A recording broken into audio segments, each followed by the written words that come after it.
Voltamos então com o segundo bloco do Fluminense em Debate. O Fluminense venceu o Figueirense no último domingo numa atuação arrebatadora no segundo tempo. Ganhando de 4-0, desfez as previsões da imprensa, que dizia que o jogo ia ser bastante complicado, e ficou a 5 pontos do líder Corinthians, sendo possível acreditar no título do Fluminense, embora seja improvável, como os cavaleiros já disseram aqui na mesa. Senhores, o Fluminense já é campeão do segundo turno, o Figueirense tem 6 pontos atrás, mas não alcança em número de vitórias. Que segundo turno do Fluminense, hein, André? Uma campanha fantástica que, se a gente realmente não tivesse cometido pequenos tropeços pontuais, hoje eu creio que nós seríamos não somente os campeões de segundo turno, como líderes do campeonato. Tropeçamos em momentos cruciais, né? Pequenos detalhes que no final de um campeonato de pontos corridos eles acabam custando caro, né? Mas nem tudo está perdido. É muito, mas muito difícil. E com a modéstia que me cabe, né, eu que sempre faço questão de lembrar que eu não sou dono da verdade, e não sou mesmo, né, quem será, quem há de ser, como estatístico, né, não sou, digamos assim, palpiteiro, chuteiro da matemática, né, como a gente vê em tantos outros lugares por aí, eu não posso desprezar as possibilidades do Fluminense. Até porque esse time tem uma história, esse time tem uma camisa, já desafiou paradigmas, improbabilidades, impossibilidades. É muito difícil, como a gente já chegou a comentar, muito difícil, menos pelo eventual tropeço do Corinthians, que eu acho plausível, depois a gente pode comentar com mais profundidade, do que o Fluminense encarar esse paradigma de 2 grandes clássicos. Porque a gente não tem vencido clássicos, isso é fundamental. Mas quem sabe não chegou a hora? Eu lembro que há 22 anos, o Botafogo, que à época estava 21 anos sem ganhar título, o Botafogo chegou à final do campeonato sem ter vencido um clássico sequer. Ganhou como único clássico a decisão e foi campeão. O Zico estava nesse jogo, né? Saiu e minutos após a saída dele, Maurício fez o gol que tirou o jejum botafoguense. Então esse é um exemplo de que as coisas podem acontecer, elas são difíceis, eu não tenho a menor dúvida, não me iludo, não sou alimentado por otimismos baratos, apenas a história me ajuda muito, mas não é impossível, é apenas muito difícil. E aí eu perguntaria a todos os amigos do Fluminense Debate, aos amigos da mesa, quando não foi? Então, vamos esperar. Já tivemos casos de campeões que há 3 rodadas do fim, 2 rodadas do fim, não tinham esse prognóstico. Em 2009 mesmo isso aconteceu. É muito difícil, mas não é impossível. Dória, sua percepção quanto ao jogo do Fluminense e Figueirense nesse domingo? Primeiro tempo pavoroso, de dormir. Diguinho muito mal, errando tudo. Segundo tempo, Diguinho melhorou. Deco apareceu para o jogo, e aí, se não marcar o Deco, é que nem o Fluminense não marcar o Felipe. Tem que marcar o Felipe. Se deixar o Felipe jogar, vamos ter sérios problemas, mesmo com a ausência do Éder Luiz. Se o Cristóvão der a bobeira de deixar o Deco jogar, vai ter gol de Fred de novo. E aí vai acabar sendo artilheiro do campeonato. Porque esse jogo contra o Botafogo, eu respeito muito o Botafogo, mas esse time do Botafogo, do jeito que está, desanimado, provavelmente sem chance de nada, muito mais fácil o Fluminense ganhar. O jogo do Vasco realmente é muito difícil. Agora, voltando ao jogo contra o Figueirense, quando eu vi Heber Roberto Lopes entrando no gramado, vi aquele estádio, me lembrei da final da Copa do Brasil, quando estive lá presente, falei, só tem um placar, o Fluminense vai ganhar o jogo. Primeiro que o Figueirense é freguesão, não ganha o Fluminense há 5 anos. Derrotas. Segundo, com o árbitro que dá uma azar danada para eles. Terceiro, tinha a torcida do Fluminense para chuchu lá, gente. Eram no mínimo 2.000 torcedores. Então a torcida continua acreditando. Isso eu acho muito importante. Pior coisa que tem é o jogador chegar no estádio lá para cima e não ver ninguém. Deve dar um desânimo interior, deve dar um negócio assim, poxa, ralei o ano inteiro, não tem ninguém acreditando em mim. A torcida continua acreditando. Nós temos que analisar. Torcedores têm que torcer. Fazemos funções diferentes. Mas, voltando ao jogo, o Fluminense brincou no segundo tempo, o Fred apareceu para o jogo, fez mais 3 gols. Quer dizer, o Fred com vontade de jogar, o Deco joga muito, o Fred com vontade de jogar, vai fazer gol. O Figueirense falhou na defesa, primeiro gol, terceiro gol, mas não tem jeito, gente. Tem um matador lá, o cara realmente faz gol. Quantos gols ele tem? Está se aproximando do Borges. O Borges está nesse negócio de não jogar, acho que ele vai acabar tendo que jogar o último jogo contra o São Paulo. Senão é capaz de ele perder a artilharia pro Fred.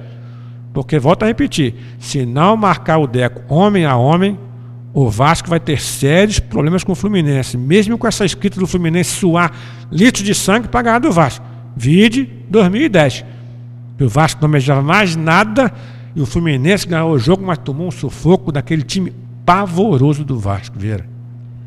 Com o Fernando Praz indo à cobrança de falta para tentar marcar desesperado um gol no Fluminense. Detalhe que o Vasco já não disputava absolutamente nada. Mas a torcida do Vasco, mesmo assim, vai ao jogo.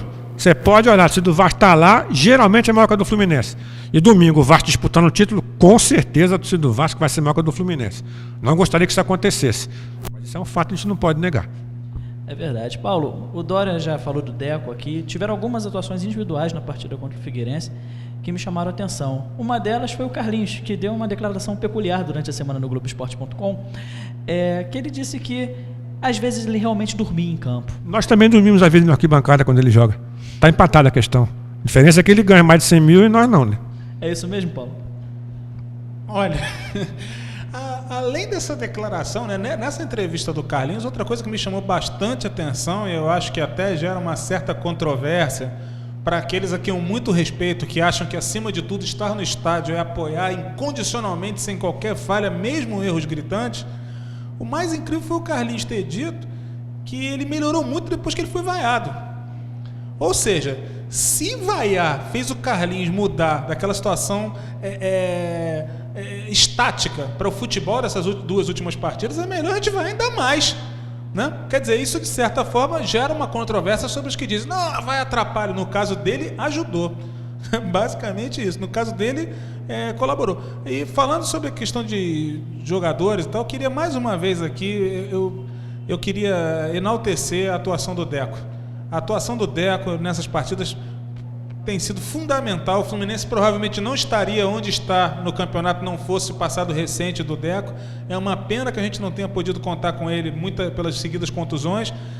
E é sensacional vê-lo tocar na bola. Independentemente do resultado, vê-lo cruzar, vê-lo passar, vê-lo virar as jogadas com uma lucidez impressionante, o passe maravilhoso que ele deu para o Fred no gol contra o Grêmio, a partida que ele fez, o passe dele no terceiro gol para o Marquinhos contra o Figueirense, que é uma coisa de maluco. Ele dá um toque que a defesa toda fica parvalhada, olhando, sem esperar. Quer dizer, isso é a magia do futebol e o Deco colabora muito também para esses jovens torcedores que estão conseguindo ver, ainda que no final de carreira, um cracaço vestido a camisa do Fluminense.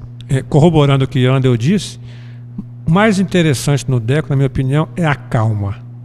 3 jogadores cercam para ele a mesma coisa que um jogador marcando. Você vê quando o jogador é medíocre no sentido de mediano, quando ele se apavora, ele vê marcação, já quer chutar, já olha para frente, chuta de qualquer maneira. Ele não. Ele antevê a jogada, vê a marcação, ou ele dribla, ou ele segura e chama a falta quando o Fluminense está ganhando, ou então ele coloca um companheiro na cara do gol. Coisa que poucos times no Brasil têm um jogador com essa capacidade. Deco é daqueles, como dizia um radialista dos tempos antigos, se me falha a memória no momento, se vocês lembrarem, por favor, me digam quem foi, mas que trata a bola com carinho e chama de meu amor. Camisa 10 clássico. Gente, e os pormenores táticos do Fluminense e Figueirense? O Fluminense anulou o Figueirense completamente no segundo tempo, André? Sim, mas eu não tenho certeza se for por uma questão absolutamente tática. O que eu acho, né, na minha modesta opinião, é que na partida contra o Grêmio isso de certa forma já tinha acontecido, mas contra o Figueirense o que determinou a mudança completa do jogo e do seu paradigma foi o gol. O gol do Fred logo no começo. Aquilo fraturou o Figueirense, que não esperava tomar um gol dentro de casa. E claro, como o Figueirense estava na disputa do título e briga por uma vaga na Libertadores, jogando dentro de casa, ele era obrigado a atacar. Ele abriu espaço para o Fluminense e muito rapidamente, numa jogada inesperada até, que foi a falha do bom goleiro Wilson, né? Vinha muito bem, mas falhou clamorosamente. Aí entra a freguesia, Paulo. Aí entra a freguesia. Ele vê o jogador do Fluminense, é o oposto do Deco. É exatamente o oposto daquilo que eu acabei de falar. O Deco tem a calma. Ele viu o Fred e se apavorou. Deixa a bola passar. Mas aí com a falha do goleiro e a presença maravilhosa do Fred, né, mostrando seus dotes de artilheiro, Com 2-0, o Figueirense se tornou uma presa fácil. Ele não tinha outra alternativa, ele tinha que se abrir, ele tinha que tentar alguma coisa, e aí cai no que o Dora comentou. Abrir espaço para Deco e Fred jogarem e tabelarem, e o Marquinhos ainda vinha numa boa jornada no segundo tempo, aquilo massacrou o Figueirense, nos permitiu o terceiro gol, aquele quarto gol, uma pintura na jogada do Lanzini maravilhosa, a finalização do Fred, que poucos jogadores no Brasil conseguiriam finalizar aquela bola de primeira colocando com suavidade no canto.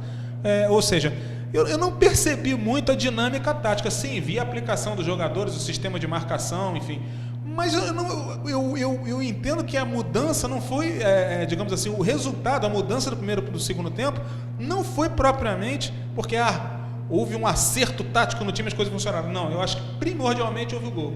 E com o gol, as coisas facilitaram para o Fluminense, sem dúvida, porque tem mais time, tem mais talento e, enfim, abriu os caminhos. Foi isso, Dória? Foi isso. Alguém pode falar ainda que a saída do cabeça de área no começo do jogo não tem nada a ver não, gente. Mas o importante é o seguinte, Figueirense é freguês do Fluminense. Se o Fluminense não fizesse o gol aos 2 minutos, faria aos 20, aos 30, aos 40, o Fluminense ia ganhar aquele jogo como tem ganho, assim como ganha do Cruzeiro. Vocês podem pegar aí, vocês gostam de pesquisa, vê lá, Fluminense e Cruzeiro, joga no Engenhão, ganha o Fluminense, joga no Maracanã, ganha o Fluminense, joga em Sete Lagoas, ganha o Fluminense, joga em Uberlândia, ganha o Fluminense, joga no Mineirão, ganha o Fluminense. O Figueirense é a mesma coisa, só que o Figueirense não tem a dimensão que tem o Cruzeiro, que aliás o Cruzeiro, venhamos e convenhamos, hein? Abre o olho, porque o jogo com o Ceará é dificílimo, e fiquei triste porque empatou com aquele time, que eu não vou nem falar o nome, que é um time que eu tenho uma certa ojeriza, também porque tem as cores rubro-negras, né, gente? Então, deixa quieto esse assunto para depois, Marcelo. Dória tá torcendo pro Cruzeiro ficar na primeira divisão. Claro, por vários motivos. Porque é um freguesaço, porque não é rubro-negro e porque disputa a vaga com o rubro-negro. E o Flamengo, Paulo, foi divertido? Pergunta cruel essa, né? Pergunta cruel. Diversões à parte, tome diversão nisso.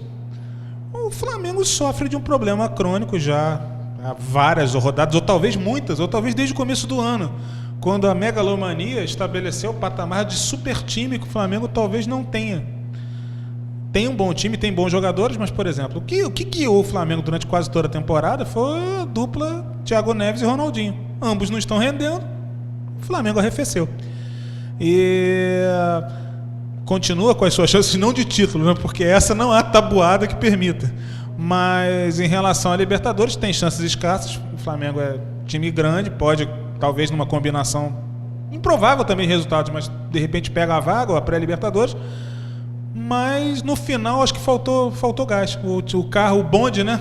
Ele vinha com uma enorme velocidade e de repente ele empacou no caminho.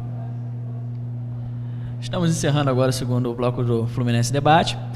No terceiro bloco, debateremos as 2 rodadas derradeiras do Campeonato Brasileiro e contaremos com a presença ilustre do cara que fez sucesso no programa da semana passada, Léo Prazeres. Voltamos já.